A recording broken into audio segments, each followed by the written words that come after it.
Hello everyone, Brian from BGE Home here, and today we will show you 3 fast and easy things you can do to keep your AC working properly for today and many years to come. Check your filter. Most indoor units are located in the basement or utility closet. Once you have located your AC filter, make sure you turn off your system either by the main power switch or by the thermostat.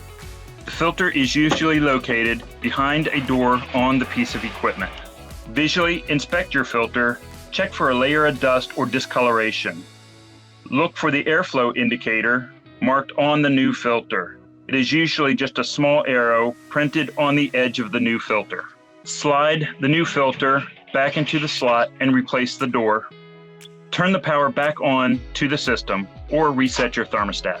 We recommend replacing your filter every 3 months. However, if you do have pets, live in a highly urban area, or if you live in a new home, we recommend replacing your filter every month for the first 3 months. If you need a filter, you can purchase them at a local retailer or online store.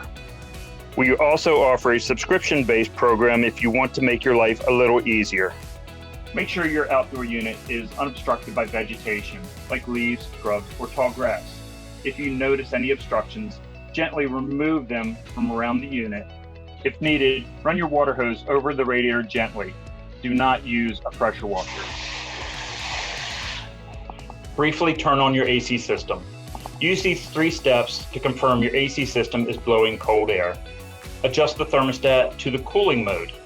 Set your temperature to 60 degrees. This turns the AC system on. Wait 10 minutes, then check to see if cool air is coming out of the vents on each floor of the house and the outside unit is running. When you're done, return your thermostat to its original setting. We hope you found this video useful. If you have any questions, please comment below or call BGE Home directly.